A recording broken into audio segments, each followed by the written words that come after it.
Marc, chapitre 8. Un petit peu plus que 300 ans avant Jésus, il y a un Grec du nom de Alexandre, Alexandre le Grand, qui a conquis de nombreux peuples. Un territoire quand même très, très grand en très peu de temps. On parle de 5 millions de kilomètres carrés en près de 10 ans. Si vous ne savez pas c'est comment gros, c'est gros. On dit que cet homme-là était doté d'un génie militaire quand même extraordinaire. À un très jeune âge, rassembler son armée, conquérir autant. Il y avait une grande capacité justement de rallier ses troupes à la guerre. On ne l'appelle pas Alexandre le Grand par hasard. Quelques décennies avant Jésus, il y a un Romain appelé Julius César, probablement vous en avez déjà entendu parler. C'est lui qui a dirigé l'armée de Rome pour aller conquérir une grande partie de l'Europe. Et c'est ce qui a permis de mettre la table pour l'établissement de l'Empire romain. Lui aussi est reconnu pour avoir un génie militaire. Encore aujourd'hui, on étudie ses stratégies. C'est un stratège incroyable. Mais ce qu'on souligne tout autant, c'est son charisme. Il avait cette capacité de soulever le peuple, de rassembler son peuple, soit pour aller à la guerre ou soit pour faire passer des choses politiques. César est reconnu. Tous les grands conquérants pas de l'espace, de l'histoire, l'espace, pas tant, non, sont reconnus pour être des hommes très charismatiques, capables de rassembler des foules et d'être capables de faire des choses que très peu de gens font, d'avoir des habiletés qui sont vraiment super remarquables.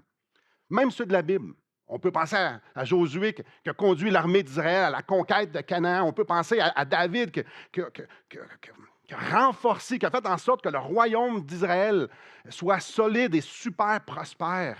Tous ceux qui renversent des empires, ceux qui établissent des royaumes, sont des hommes qu'on veut suivre. Parce qu'ils font des choses que personne d'autre peut faire. Tout à propos d'eux crie victoire et gloire. On parle des hommes qui, avec des discours, vont rassembler une nation complète pour aller conquérir, avec ça en tête. Parlons de Jésus maintenant. Parlons de Jésus. Jésus, on le sait, on est rendu au chapitre 8. Il a fait tellement de choses extraordinaires. Il a pris autorité sur les ténèbres. Il a chassé des démons. Il a guéri des maladies. Il a ramené des gens à la vie. De mort à la vie. Il a pris autorité sur les éléments, sur la tempête. Il a fait des miracles comme personne. Nourrir 5000 personnes à partir d'à peu près rien. Et après ça, 4000 personnes à partir d'à peu près rien encore. Il parle comme personne a parlé avant. Jésus dans une classe à part. Partout où il allait, il y avait des foules. Mais des foules. Des foules. S'il a nourri 5000 et 4000, des foules. Partout où il allait, son nom était célèbre, il était connu partout. On l'a vu avoir l'autorité divine pour pardonner les péchés. C'est pour ça que Pierre répond à Jésus au verset 9. « Et vous, leur demande-t-il, qui dites-vous que je suis? » Pierre lui répondit, « Tu es le Christ. » Ben non, mais c'est évident. Pour Pierre, pour les autres, il n'y a aucun doute que c'est celui que Dieu avait promis. Là. C'est lui qui va les libérer des Romains. Regardez tout ce qu'il fait. Pour eux, c'est évident. C'est le libérateur promis de l'Ancien Testament. À leurs yeux, Jésus a le profil parfait pour régner. Si Jésus peut faire tout ce qu'il a fait, si Jésus peut chasser des démons, les Romains n'ont aucune chance. Qui peut lui résister? Non, mais personne.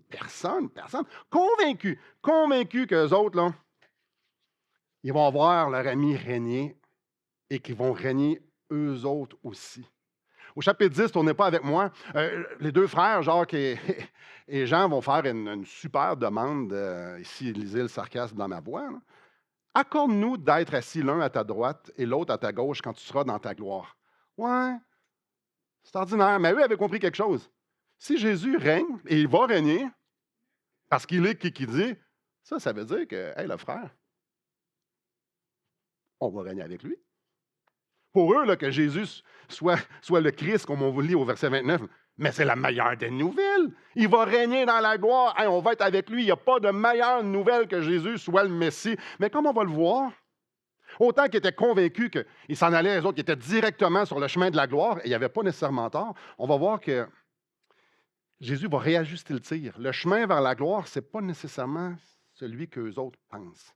On est au verset 31. Je vais faire la lecture de quelques versets. Alors il commençait à leur apprendre qu'il fallait que le Fils de l'homme souffre beaucoup, qu'il soit rejeté par les anciens, par les principaux sacrificateurs et par les scribes, qu'il soit mis à mort et qu'il ressuscite 3 jours après. Il leur disait ces choses ouvertement. Et Pierre, l'ayant pris à part, se mit à le reprendre. Mais Jésus se retourna et regardant ses disciples, réprimanda Pierre et dit, arrière de moi, Satan. Car tu ne conçois pas les choses de Dieu, tu n'as que des pensées humaines. Puis ayant appelé la foule avec ses disciples, il leur dit, si quelqu'un veut venir après moi, qu'il renonce à lui-même, qu'il se charge de sa croix et qu'il me suive. Car celui qui voudra sauver sa vie la perdra. Mais celui qui perdra sa vie à cause de moi et de la bonne nouvelle la sauvera. Et que sert-il à un homme de gagner tout le monde s'il perd son âme? Que donnerait un homme en échange de son âme? Car quiconque aura honte de moi et de mes paroles au milieu de cette génération adultère et pécheresse, le Fils de l'homme aura aussi honte de lui quand il viendra dans la gloire de son Père et avec les saints anges. Ce matin, on ne couvrira pas tout ça. Ou sinon, ce que vous avez dans le four, ça va être trop cuit. Ce matin, on va juste voir la première portion. La première portion, elle est super importante à comprendre. La mission du Messie. Il y avait raison, verset 29. Oui, oui, c'est le Christ, c'est le Messie. Mais c'est quoi la mission du Messie? Et c'est hyper. Jésus commence en expliquant c'était quoi, lui, sa mission. Parce que le but de ce passage-là, c'est surtout leur apprendre c'est quoi leur mission. Jésus va leur dire, moi, je m'en vais dans cette direction-là, et voici ce que ça veut dire que de me suivre. Alors, la première portion, elle est super importante pour comprendre la deuxième. Et la deuxième, ça sera pour la prochaine fois. Ce matin, on y va avec le début. Verset 31, je le relis. Alors, il commençait à leur apprendre qu'il fallait que le Fils de l'homme souffre beaucoup, qu'il soit rejeté par les anciens, par les principaux sacrificateurs et par les scribes, qu'il soit mis à mort, qu'il ressuscite 3 jours après. À ce point-ci, ça fait à peu près 2 ans et demi que Jésus a commencé son ministère. Ça implique que ceux qui le suivent, les gars, les 12, ils en ont entendu, eux autres, des enseignements. Là. Ils ont entendu Jésus parler sur toutes sortes de sujets. Ils ont eu posé des questions, ils ont eu des réponses. Ça fait un bon bout de temps qu'ils marchent, qu'ils voient, qu'ils l'entendent. Au verset 31, au début, on lit « Il commença à leur apprendre ». Ça veut dire que l'enseignement qui est ici, ils ne l'ont pas entendu avant. C'est nouveau. Au début du verset 32, on lit « Il leur disait ces choses ouvertement ». Et le sens du mot « ouvertement » ici, c'est de donner des détails avec confiance. Donc, en d'autres mots, l'enseignement qui est là, ce n'est pas Jésus qui enseigne en parabole pour que personne comprenne. Non, pas du tout. Jésus veut qu'il n'y ait aucune ambiguïté au sujet de sa mission, de leur mission. Alors, il est super clair, il dit les choses ouvertement. Voici ce que je veux pour vous et voici où est-ce que moi je m'en vais. Il est clair. Jésus veut qu'ils comprennent, alors il parle en conséquence. Qu'est-ce qu'il leur dit? Notre texte nous dit qu'il fallait que le Fils de l'homme souffre beaucoup. Je ne sais pas pour vous quel mot qui attire votre attention dans ce petit bout de phrase-là, mais moi, c'est « fallait ». Fallait. Il fallait qu'il souffre. Et le mot « fallait », c'est une nécessité. C'était la chose qu'il fallait qu'il arrive, comme le mot « fallait » veut dire. Mais pourquoi c'est une nécessité?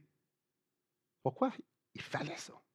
Jésus va être plus précis dans d'autres textes dans Marc. Venez avec moi au chapitre 9, verset 12. On va aller voir ces 3 textes.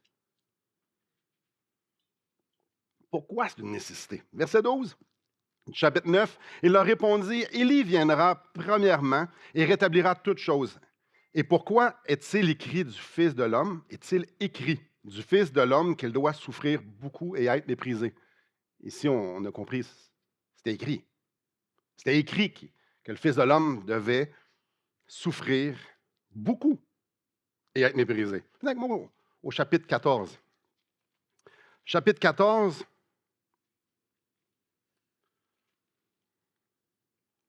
au verset 21.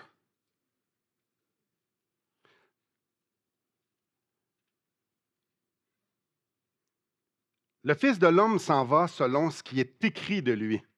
Selon. en accord. Mais malheur à l'homme par qui le Fils de l'homme est livré. Même chapitre, chapitre 14, mais au verset 49. Encore une fois, c'est écrit. C'est écrit. Verset 49. J'étais tous les jours parmi vous enseignant dans le temple et vous ne m'avez pas saisi. Mais c'est afin que les Écritures s'accomplissent. Ah. Il fallait que Jésus souffre beaucoup parce que c'était écrit. Puis peut-être d'entre vous, certains se posent la question, et avec raison, où est-ce que c'était écrit? Alors, je vous en cite que quelques endroits parce qu'il y en a vraiment beaucoup. Dans le psaume 22. Psaume 22 qui a été écrit environ 1000 ans avant que Jésus arrive. Mon Dieu, pourquoi m'as-tu abandonné? Jésus devait être cloué sur une croix et dire, mon Dieu, pourquoi m'as-tu abandonné? C'était écrit. Ils ont percé mes mains, toujours dans le psaume 22. Ils ont percé mes mains et mes pieds. Jésus devait mourir sur une croix parce que c'était écrit. Il se partage mes vêtements, il tire au sort ma tunique. C'est ce qui est arrivé au pied de la croix. Jésus devait mourir. Il fallait, c'était écrit. Dans le prophète Zacharie au chapitre 12, verset 12, on lit « Alors je répandrai sur la maison de David et sur les habitants de Jérusalem un esprit de grâce et de supplication, et ils tourneront les regards vers moi, celui qu'ils ont percé. » Le Messie devait être percé. Ça faisait partie de la mission. Il devait souffrir. Ça faisait partie de sa mission. C'était écrit qu'il souffrirait, qu'il serait percé, qu'il aurait les pieds et les mains cloués. Ésaïe 53.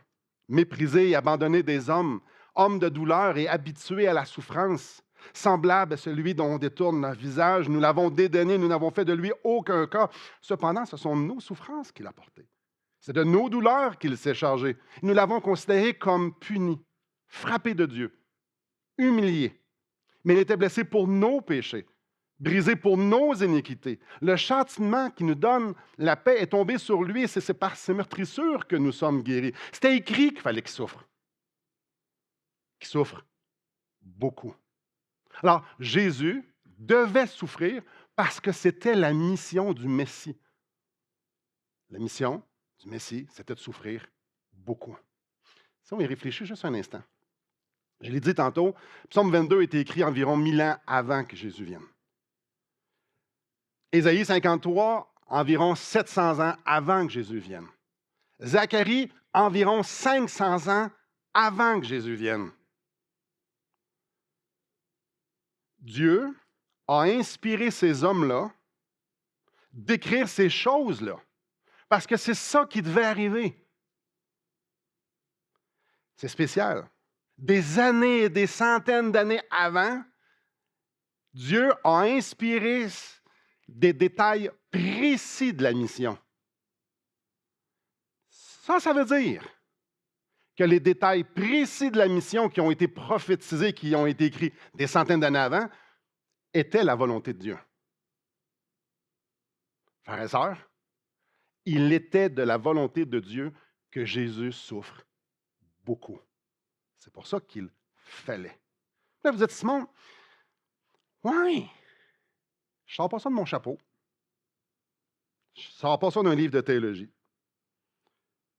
Lors de la prédication à la Pentecôte, au chapitre 2 de Actes, Pierre dit quelque chose de frappant et qui vient confirmer ce qu'on est en train de lire qu'il fallait. Chapitre 2 de Actes, il dit, cet homme, Pierre dit, en parlant de Jésus, cet homme livré, donc Jésus livré selon le dessein arrêté et selon la prescience de Dieu. Dessein arrêté, le plan décrété. Jésus livré selon le plan décrété de Dieu, selon la prescience de Dieu. Vous l'avez crucifié, vous l'avez fait mourir par la main des impies. Il a été livré selon le plan. Il fallait qu'il souffre parce que c'était exactement ça. C'était la volonté de Dieu. Et ce que j'aime, c'est qu'on peut voir même comment Jésus va être livré. Il dit, voici comment ça va arriver. Alors, C'est la volonté de Dieu parce qu'il dit, c'est ça qui va arriver. Alors non seulement il le sait, c'est ce qu'il veut. Et on va le voir encore vers la fin, encore plus vers la fin. Donc, je relis une portion du verset 31. Par les anciens, par les principaux sacrificateurs et par les scribes, qu'ils soient mis à mort. Il faut que ça arrive. C'est qui ces gens-là? Ben ça, c'est les leaders religieux d'Israël. C'est le Sanhédrin. Donc, Jésus ne devait pas souffrir dans les ruelles de Jérusalem aux mains de voyous. Non, non, non, non, non, non, non, non, non, non. Non, Jésus, il devait souffrir, il fallait qu'il souffre après une délibération des hommes les plus respectés d'Israël. C'est ça qu'il fallait. Ils viennent de le dire ici. C'est comme ça que ça va se passer. C'est comme ça. Donc, ceux qui étaient supposés d'être les représentants de Dieu vont faire tuer Emmanuel, Dieu avec nous. Wow! Le chemin vers la gloire pour Jésus ne se fera pas d'une façon politique. Ne se fera pas avec la religiosité. Non, mais pas du tout, pas du tout, pas du tout, pas du tout. Non, il fallait que Jésus meure abandonné et méprisé de tous. Il fallait que ça soit ça. Quand Jésus va dire au verset 34, je vais juste le relire un petit peu. Puis, ayant appelé la foule avec ses disciples, il leur dit, si quelqu'un veut venir après moi, qu'il renonce à lui-même, qu'il se charge de sa croix et qu'il me suive. Il sait que c'est la croix. Donc, lui, il est en train de tracer le chemin, le sien, puis il va dire, vous allez me suivre. S'il leur dit, vous allez porter la croix, c'est parce que lui, il sait que c'est ça qui s'en vient en avant. De toute façon, c'était écrit, les mains et les pieds percés. C'était ça le plan. Frères et sœurs, chaque parole méchante que Jésus a entendue, ce n'était pas l'ennemi qui était en train de gagner. Il fallait que le Fils de l'homme souffre beaucoup. C'était ça le plan. Chaque coup, les fouets, la couronne, les crachats, les rires, les moqueries, les clous, ce n'était pas l'ennemi qui était en train de gagner. Il fallait que le Fils de l'homme souffre beaucoup. C'était ça le plan. L'humiliation, la croix, la mort, ce n'était pas l'ennemi qui était en train de gagner. Il fallait que le Fils de l'homme souffre beaucoup. C'était ça le plan. Le rejet, la souffrance, l'humiliation de Jésus, sa mort n'a jamais été le triomphe de l'ennemi. Il n'y a aucune place où l'ennemi triomphe dans la vie de Jésus. Là. Aucune. Mais c'est toujours l'accomplissement de la volonté de Dieu qui arrive. Il fallait. Et on lit à la fin du verset 31, et qu'il ressuscite le troisième jour, il ressuscite. La mort a été engloutie par la victoire. Oh mort, où est ta victoire? Non, il devait mourir. Il fallait qu'il meure en souffrance, parce qu'il fallait qu'il ressuscite. La souffrance n'est pas un obstacle à la gloire. La souffrance n'est pas un obstacle à la gloire. Plutôt, c'était le chemin que Dieu voulait que Jésus prenne pour le glorifier. Et là, ce que je viens de dire là, on est 2000 ans plus tard, on a la révélation complète de Dieu, on a l'histoire, on a tout ça, puis nous, là, on fait comme, oui, il fallait, super. Il y a plein d'autres textes qu'on pourrait aller voir, puis oui, on connaît tout ça, là. Ce que je viens de dire là, ça a plein de sens pour nous autres, on l'a entendu des dizaines, voire des centaines de fois, ça a tellement de sens. Jésus, incarné, vit une vie parfaite, meurt sur une croix, ressuscite, exalté à la droite du Père, intercède en notre faveur. Vous avez déjà entendu ça, certains, hein? Ça a plein de sens. Mais ici, mettons-nous dans les souliers des disciples. Nous, on connaît l'histoire parce qu'on la connaît. Parce qu'on la lit. On la lit, puis on regarde ça, mais on la connaît l'histoire. Mais eux, ils l'ont vécu, l'histoire. Alors, demain, on ne sait pas, nous, ce qui va arriver. Nous autres, là, notre gang, notre petite gang aujourd'hui, on ne sait pas ce qui va arriver. Mais après-demain, Les gens vont savoir ce qui va se passer demain, si je vous ai mélangé. C'est que nous, on ne peut pas écrire notre journée de demain. Mais après-demain, on va pas regarder en arrière et dire « Ah, c'est ça qui s'est passé. » Eux, là, ils sont en train de le vivre. Eux, là, c'est la première fois qu'ils entendent ça. Ils entendent Jésus dire qu'il doit souffrir beaucoup. Ah, ah, OK, OK. Alors, verset 32, il leur disait ces choses ouvertement, ce qui veut dire en détail. Et Pierre, l'ayant pris à part, se mit à le reprendre. Ah, intéressant ça ici. Ça n'a tellement pas de sens dans la tête de Pierre. Ouais, voyons donc, qu'est-ce qu'il dit là, lui? Mais ça n'a tellement pas de sens que lui, il a la bonne idée de prendre Jésus à part et de dire « Il faut qu'on se parle. » Il reprend Jésus. Mais dans ses souliers, je le comprends. Mais je le comprends très bien. Qui a envie de suivre un conquérant qui va dire « Hey, on va tous mourir! On va souffrir beaucoup! » Mais non. Mais non, Jésus, ben non. La mission de Jésus, ça ne peut pas être de souffrir comme un perdant. Il est supposé sauver et régner. Ça n'a aucun sens. On comprend Pierre. Allons plus précis ici. Ça nous dit que Pierre le reprend. Ça veut dire quoi, ça, reprendre? Dans notre texte, le mot reprendre, ce n'est pas une simple exhortation. Non, non, non, non, non. Ce même verbe-là, le verbe reprendre, est utilisé au chapitre 1, au verset 25, où est-ce que ça décrit que Jésus a menacé un démon de sortir d'un homme. C'est le même mot que menacer le démon. Ah, ça vient mettre toute une autre saveur à reprendre ici. Pierre n'est pas en train de confronter avec douceur Jésus, là, en disant « Ah, j'aimerais t'exhorter à repenser à ton histoire. » Non, non, non, non, non, non. Et le verset 33 va encore plus souligner ce que Pierre est en train de faire au verset 32. On va juste en lire un petit bout. Mais Jésus, se retournant et regardant ses disciples, réprimanda Pierre et dit « Arrière de moi, Satan. » Je vais le relire moins vite. J'ai sauté vite un mot. J'ai allé vite sur un mot. Je veux le souligner un petit peu plus. Mais Jésus, se retournant et regardant ses disciples, réprimanda Pierre et dit « Arrière de moi, Satan. » On va s'entendre. On va s'entendre. Ce que Jésus dit à Pierre, c'est très lourd. Arrière de moi, Satan. Je l'ai souligné très clairement. Vous remarquez le verbe qui est utilisé pour décrire ce que Jésus fait. Jésus a réprimandé Pierre.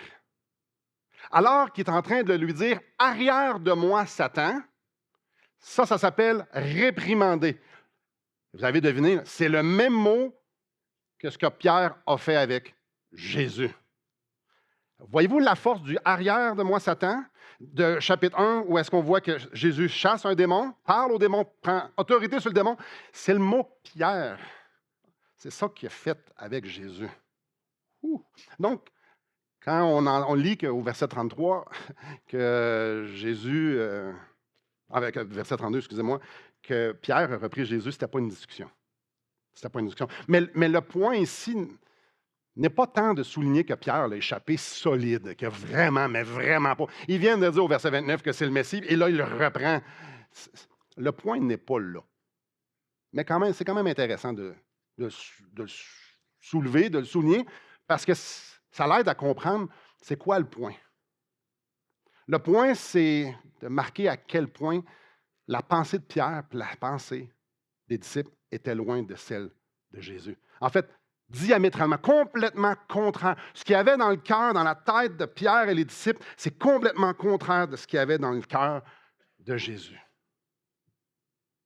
La façon que Marc nous raconte la scène, mais Jésus se retournant et regardant ses disciples, il réprimanda Pierre. De la façon qu'on lit ça, il semble que Pierre a dit tout haut ce que les disciples pensaient tout bas. Si on pense que Jean et Jacques ont demandé d'être à la droite puis à la gauche de Jésus, eux autres aussi, ils le pensaient. Arrière de moi, Satan. Êtes-vous comme moi? Quand je lis ça, je fais, ouf, c'est quelque chose, hein? C'est gigantesque ce que Jésus dit ici à Pierre. Arrière de moi, Satan. Car tu ne conçois pas les choses de Dieu. Tu n'as que des pensées humaines. Les pensées humaines que Jésus reproche à Jésus, c'est de s'opposer à la volonté de Dieu. Voici mon plan, voici ma mission. Non, non, non, non, non, non, non, non, non. Ici, ce que Jésus est en train de dire à Pierre, ce qu'il y a dans ton cœur, là, c'est ce qu'il y a dans la tête de Satan. Ce que tu penses qui est ma mission, ce que tu es en train de me dire, là, ça, c'est le mensonge de Satan. Là.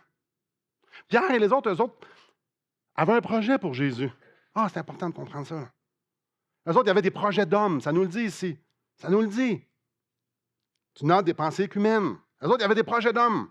Eux, Pierre et quelques-uns d'entre eux, peut-être la totalité d'entre eux, avaient des attentes sur comment la mission de Jésus devait se passer. Et ils avaient des attentes. Selon leur sagesse, leur grande expérience, leurs observations très fines, ils arrivent à la conclusion que le plan de match de Jésus, il n'est pas bon. Je répète, selon leur grande sagesse. Leur expérience de... Il y a un gros curriculum vitae. Là. Et leur observation, mais non, Jésus, mais non. Verset 29, t'es le Messie, t'es le Christ. Oui, oui, oui, oui, oui, t'es l'envoyé de Dieu. Oui. Verset 31, je vais souffrir beaucoup. Ben non, ça n'a pas de sens. Verset 32, ben non, ben non, ben non. Ben non, ça ne peut pas être ça ta mission, Jésus. Ça ne peut pas être ça ta mission. Il y avait des attentes. Et Jésus, le verset 31, là, ça ne correspond pas aux attentes du tout. Ça ne peut pas être ça la volonté de Dieu. Attends un peu, tu viens de dire que c'est le Christ. Et au verset 32, tu dis, mais non, tu te trompes. Avouez, c'est spécial. Il y avait des attentes. Eux, ils savaient comment Jésus, la mission de Jésus, ils savaient comment le Messie devait prendre, comment conquérir. Eux savaient, c'est pour ça qu'ils ont pris le luxe. Ils ont pris la liberté de dire à Jésus, non, tu n'es pas dedans. Les disciples voulaient que Jésus goûte à la gloire sans souffrir. Je vais souffrir. Ben non, tu ne peux pas souffrir. Pierre, et au moins quelques-uns de ses disciples, voulaient que Jésus goûte à la gloire sans souffrir. Et évidemment, eux, ils savent qu'ils vont être avec lui. Ça n'a pas de sens dans leur tête. Tu ne peux pas souffrir. La soif de la facilité n'est pas dans le plan de Dieu.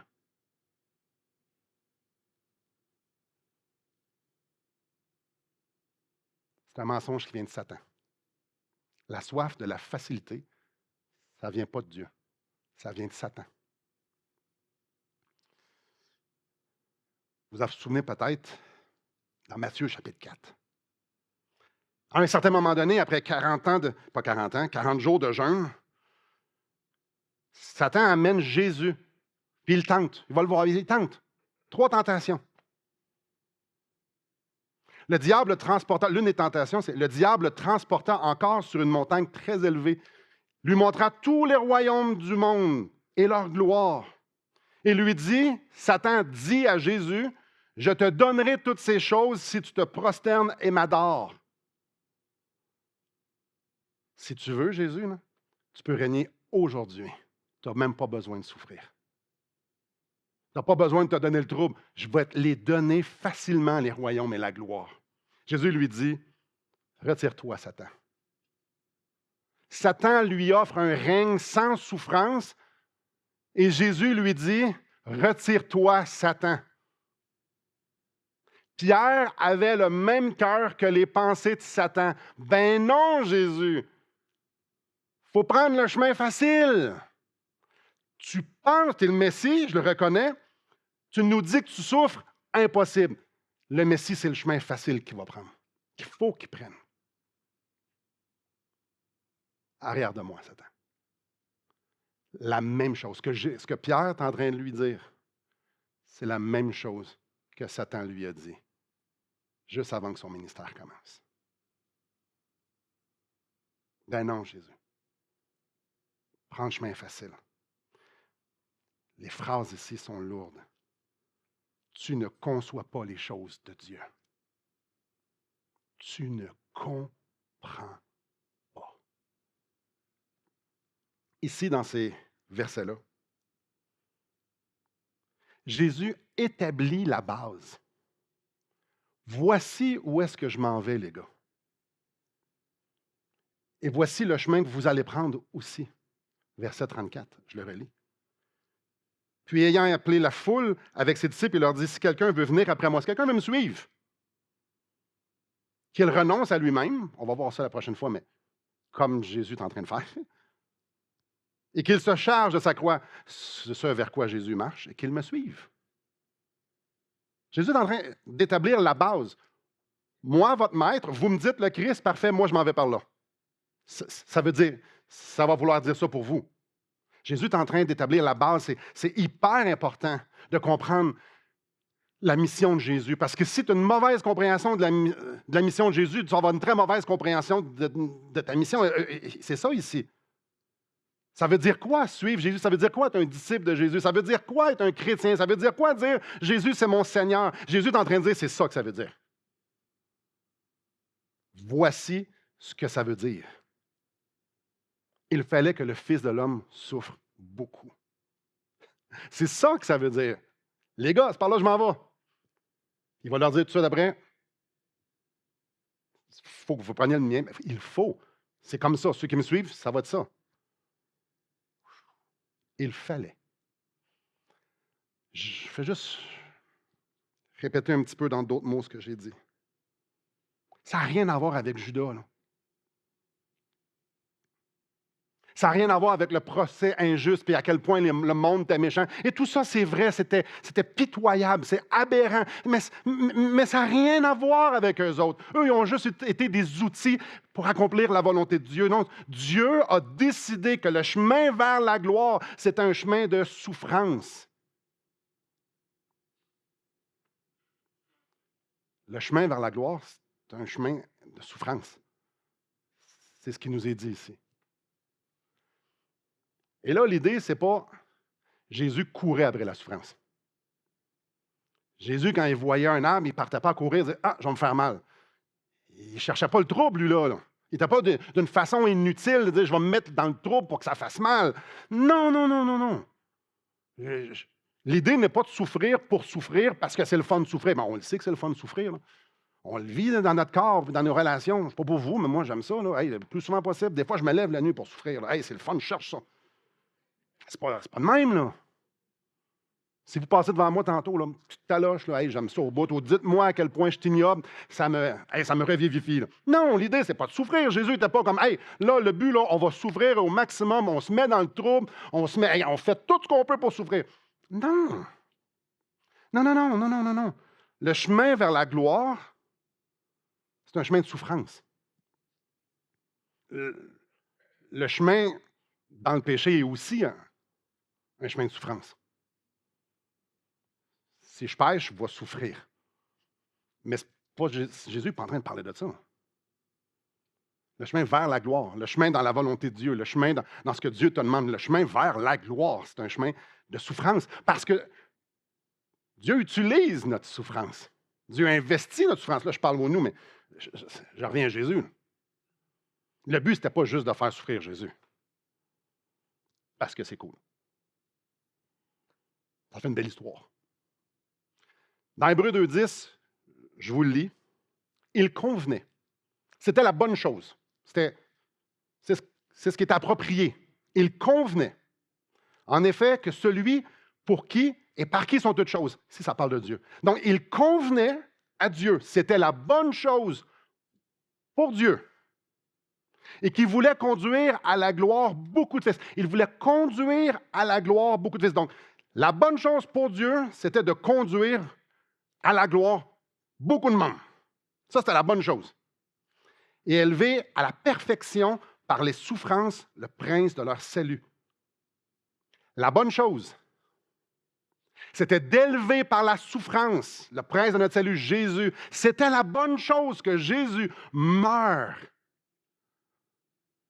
dans la souffrance et qu'il vive dans la souffrance. C'était la bonne chose parce que c'était le moyen pour conduire à la gloire beaucoup de monde.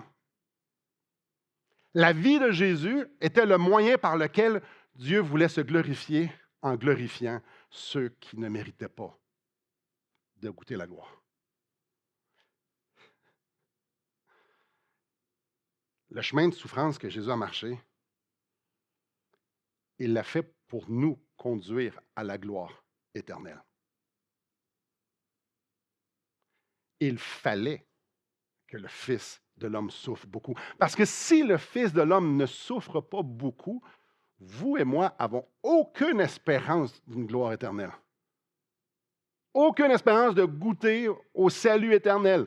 Si Jésus ne souffre pas, n'est clairement pas ici ce matin. Non.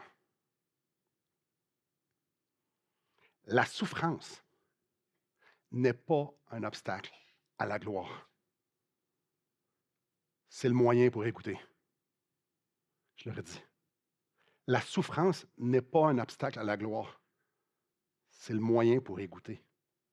Encore une fois, sur le chemin vers la gloire. Pas dans le péché, pas dans les conséquences du péché, dans la volonté de Dieu.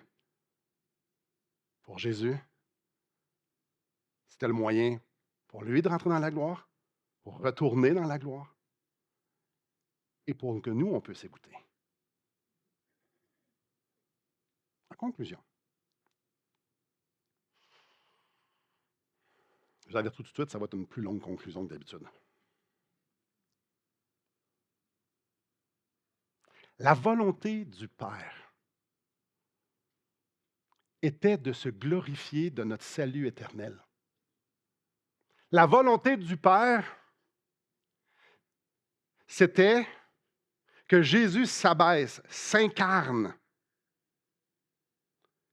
et qu'il souffre beaucoup, qu'il se fasse abandonner et mépriser. C'était la volonté du Père. Parce que au travers ce ministère-là, au travers cette œuvre-là, que Jésus est élevé à la perfection par les souffrances. Et la résurrection qui fait en sorte que la mort n'a plus aucun pouvoir sur lui. Au travers cet acte-là, Dieu veut se glorifier en ce que nous, lorsque nous croyons que c'était pour nous, nous pouvons maintenant le célébrer. Je répète ça de d'autres mots. Dieu veut se glorifier de toute éternité. Il veut se glorifier au travers notre salut pour qu'on le glorifie. Donc, il veut nous glorifier pour qu'on le glorifie. Il veut nous glorifier pour qu'on le glorifie.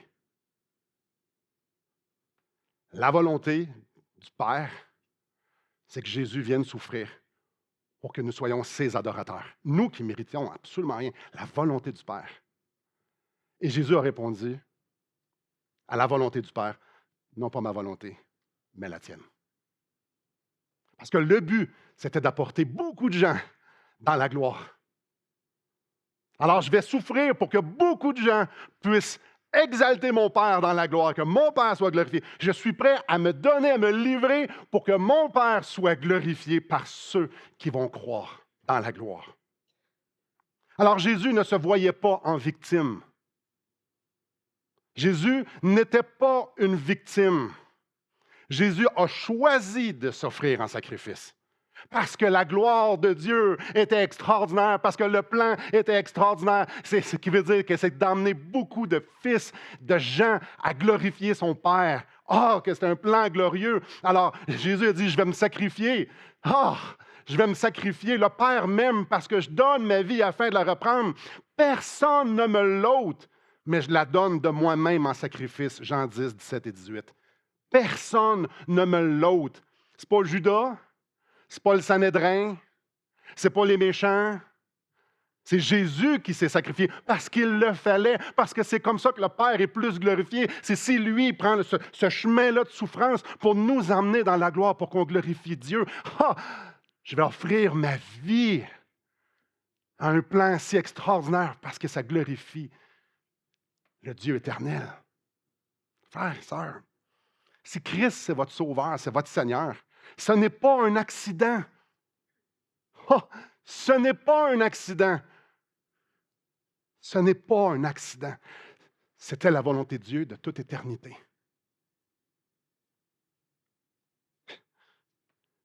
Dieu a toujours voulu que Jésus souffre pour que tu puisses et que je puisse lui appartenir et goûter sa gloire et l'exalter pour l'éternité. Ça a toujours été dans le cœur de Dieu. Alors peut-être ce matin, tu te sens fatigué, peut-être ce matin, tu te sens poche, peut-être tu te dis encore, puis peut-être tu te sens comme le pire des chrétiens. Peut-être un matin, ça va bien, génial. Peut-être que vous sentez le pire des pécheurs un matin. Oh, soyez sûrs, soyez assurés d'une chose. Dieu a toujours voulu que vous soyez ses enfants. C'était planifié de toute éternité. Jésus devait souffrir. Il fallait qu'il souffre pour que nous puissions apporter gloire à son Père. Ah, il n'y a pas de deuxième place. Il n'y a pas des chrétiens ordinaires et des bons. Il y a juste des gens sauvés par grâce. Il y a juste des pécheurs amenés dans la gloire. Il y a juste une classe de chrétiens, des aimés de Dieu, des bien-aimés de Dieu. Peut-être que vous êtes dans une situation où vous ne comprenez pas. Regardez, le Père éternel, qui vous êtes dans son cœur de toute éternité, marche avec nous. Je serai avec vous jusqu'à la fin. Vous en voulez-vous de la bonne nouvelle? Pas plus grand que ça. Ouais, mais je ne le mérite pas. Ben non, tu ne le mérites pas. Bien moi non plus. Ah, Simon, tu ne comprends pas. Non, non, je comprends, je vis dans mes bottines. Ah oui, si vous êtes aussi pire que moi. Mais ça nous amène juste à une place. Jésus, c'était pas le plan B. C'est pas bon, mais OK, ben on va prendre Simon finalement. Non. Non. Venez avec moi dans Romains chapitre 8. Non. Romains chapitre 8. Ben non. Vous n'êtes pas le plan B, puis vous. Oh, moi, je serai au ciel, je ramasse, je passe le balai, ça va être bien grec. Non, il n'y a personne. Non, non, non. Il y a juste des adorateurs qui vont célébrer ce Dieu extraordinaire, ce Jésus qui est venu souffrir beaucoup pour nous. C'est tout. On va juste être des adorateurs au ciel. C'est tout. Verset 28, 29. 8, 29. Car ceux qu'il a connus d'avance, et ici, c'est vraiment ceux avec qui il était en relation d'avance. Il les a aussi prédestinés. Donc, ceux que j'ai connus d'avance, je veux ils vont être semblables à l'image de son Fils. C'est ça le plan de match. C'est ça le plan de match. Afin que son Fils soit le premier-né de plusieurs frères. Si vous êtes croyant, si vous êtes chrétien, si vous êtes né de nouveau, Christ, c'est votre frère. C'est lui le premier qui est ressuscité. Et ceux qui a prédestinés, il les a aussi appelés. Il nous a attirés à lui. Et ceux qu'il a appelés, il les a aussi justifiés. Nous sommes maintenant déclarés justes devant Dieu à cause de la justice de Christ et non pas à cause de la nôtre. Et ceux qu'il a justifiés, il leur a aussi fait goûter bien de la misère. Il les a aussi glorifiés. Si vous regardez le temps de verbe ici, c'est déjà fait. C'est déjà fait. Alors, on a un sauveur extraordinaire. On a un sauveur qui dit, oui, je vais me sacrifier parce que ton nom va être exalté. Oui, je vais marcher sur ce chemin vers la gloire parce que je vais emmener beaucoup de gens dans la gloire avec moi. Mais quel plan! Peu importe comment vous vous sentez aujourd'hui. J'espère que ça vient susciter en vous ce désir-là de célébrer. Ça n'a rien à voir avec comment vous vous sentez. Ça a rapport avec voici ce que la parole de Dieu nous dit. Ça, c'est la vérité, pas comment on se sent. Il nous dit, je t'aime et un jour nous allons être dans la gloire à cause de Christ. En fait, on est déjà dans la gloire. Prions. Seigneur, Je suis tellement conscient que je viens de parler de choses qui sont infiniment plus grandes que moi. Mais les textes sont clairs. Oh, merci. Merci de nous dire à quel point nous sommes choyés. Merci de venir nous réconforter ce matin, que peu importe comment on sent, toi, tu nous vois déjà dans la gloire parce que nous sommes revêtus de la justice, parce que tu nous as prédestinés avant à être semblable à ton Fils. Et tu nous as appelés, Seigneur, c'est tellement extraordinaire. Merci, Christ, d'avoir obéi jusqu'à la mort de la croix. Merci, ô Éternel, de m'avoir sauvé.